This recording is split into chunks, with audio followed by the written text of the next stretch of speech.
Hi, we are going to talk about properties of exponents. This should be a review as we go into Chapter 6, but it's really important you understand these before we go into Chapter 6, because you're going to really need them. So, and by the way, Cornell note alert, you should probably take a few notes on this. All right, we have 7 properties. And I'm going to go through each one and give you an example so that you can see it. And then we'll do some example problems where we use several. Okay.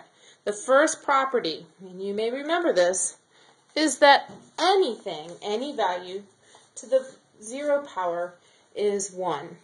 Anything.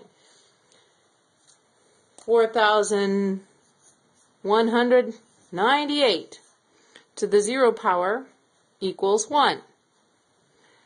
B to the 0 power equals 1. Cats, that's Luigi, my Luigi, to the 0 power equals 1. And that's the first property. The second property,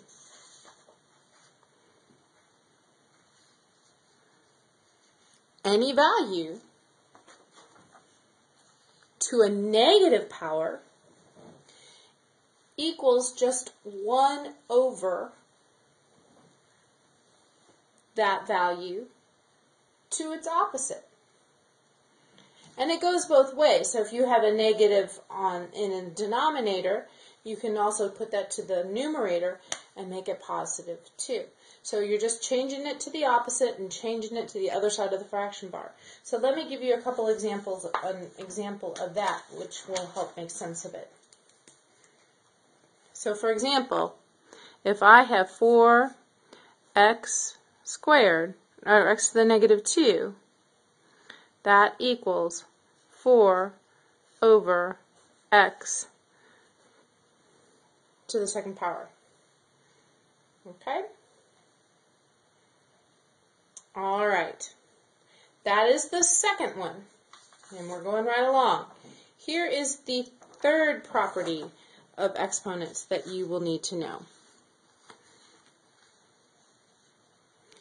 Any value to an exponent times that value, same value, to a different exponent, or the same, equals the value to the sum of the exponents. Now I know that sounds a little bit convoluted, but let's look at an example what I'm talking about. So for example, if I had x to the 3rd power, and I was going to take that times x to the 5th power, notice my base is the same. I could write that. What is x to the 3rd power really? Well, it's x times x times x.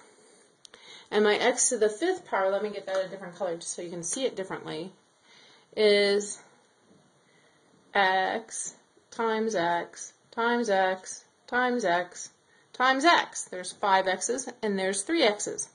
So altogether, I would have x to the 8th power, x multiplied 8 times. Well, over here, if I said, okay, so what I'm trying to make sure that this works. So that means I've got x to the 3 plus 5. And my goodness, 3 plus 5 equals 8. So that shows me that the sum of my exponents is equal to the value times to each exponent multiplied together. Okay. So that is my third property. My fourth property is kind of just like that. It's just instead of multiplying this time, we are dividing. My fourth property is any value to an exponent divided by that value to an exponent is equal to that value to the exponents, the difference of those exponents. So I'm going to give you another example here, and I'm going to use some numbers this time. I'm going to say 2 to the 5th power over 2, and I know that is a 2, not a z, 2 to the second power is, so let's figure this one out. This would be, if it's 2 to the 5th power, I'm going to have 2 times 2 times 2 times 2 times 2, that's 5 2's, over 2 to the second power, 2 times 2, okay? And if I work this out, well, 2 times 2 is 4, 4 times 2 is 8, 8 times 2 is 16, 16 times 2 is 32. And in the denominator, I just have 2 times 2 is 4. 32 divided by 4 is 8. So, what I should be able to do over here is come up with the same thing. Likewise, if I said this was, if this difference thing works, that would be 5, or 2 to the 5 minus 2, which is 2 to the 3rd power, which is 2 times 2 times 2, which is 8. So this shows me that this should work. And you can try some other numbers too. If you don't believe me, this is just one example. But try some, see if it works. 2 to the 5th power over 2 to the 2nd power equals 2 to the 5th minus 2nd, or 2 to the 3rd. Pretty cool, huh? All right, that was the 4th one. Let's go on to the 5th. These are the ones I call the distributive property of exponents. When I have a product, when I'm product of numbers inside my parentheses, this is not a sum, this is a product of numbers inside of the parentheses, to a power, that equals, I can kind of like distribute my exponent to each of these. So let me show you this one with some numbers attached to it.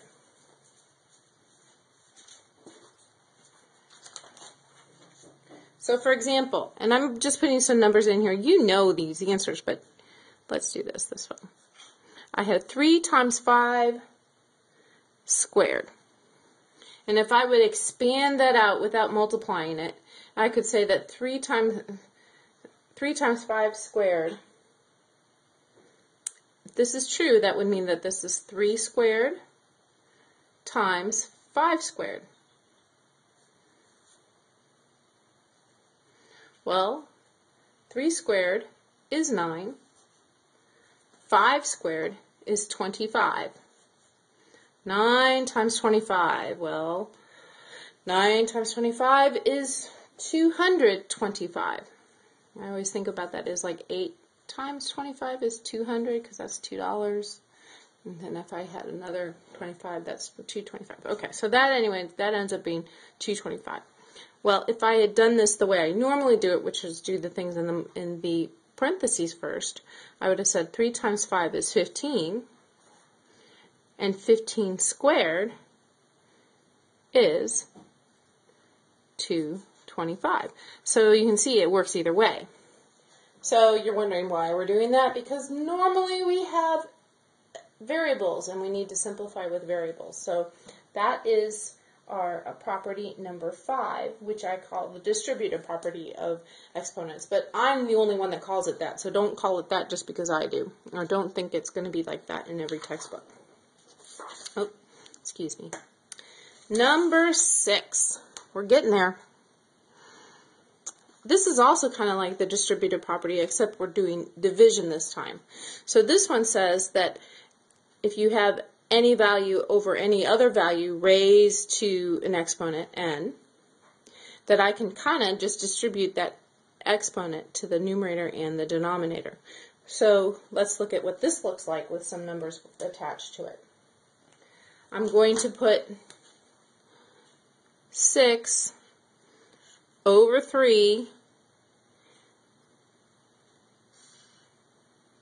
squared. And I'm using squared just because we know what those are without thinking about it. Now I know you all know that 6 over 3 is 2. Okay? I'm not worried about that. But let's see what we would do if we were going to write it using this property. That would be 6 squared over 3 squared. Whoops, squared. I said it right. Okay. 6 squared is 36. 3 squared is 9. 36 divided by 9 is 4. Okay, so now let's go back and remember what I said, and we talked about it already. 6 over 3 is 2, so that would really be 2 squared. What is 2 squared? Y'all know this. It's 4. So this shows you that it does work. Okay? Any number, any value, I should say, any value divided by another value, which is raised to an exponent, can be written as the first value raised to the exponent over the second value raised to that same exponent. Okay, and our last but not least, a power raised to a power. Ooh, the power is burning. Anyway, okay, so we have a power raised to a power. When we do this, we can actually write it as we just multiply them. So if we have a raised to the n, all raised to the n power, that is equal to a to the m times n. So let's do this one with some numbers. Once again, I'm going to try to use some relatively easy numbers so that we can see it. I have 3 squared, and I'm going to square that whole thing. So if you think about it, if I'm squaring the whole thing, that means I've got 3 squared times 3 squared. I'm pretty sure you all know that 3 squared is 9. So I have 9 times 9, and 9 times 9 is 81. Okay? Well, if I think of it the other way, using our property, we have, that would be 3 squared times squared, okay? Or 3 to the second times 2. So 3 times 3 to the 2 times 2. There, I said it right that time. Okay, and that would be 3 to the 4th power, which equals 3 times 3 times 3 times 3. 3 times 3 is 9, 9 times 3 is 27, and 27 times 3, you guessed it, 81. So that shows us our seven properties of exponents that we're going to be using a lot in the next chapter. And I have summarized them all here, but I suggest that if you haven't already, that you go back and take some Cornell notes and make sure you've got it all, so that you make sure you remember how it makes sense.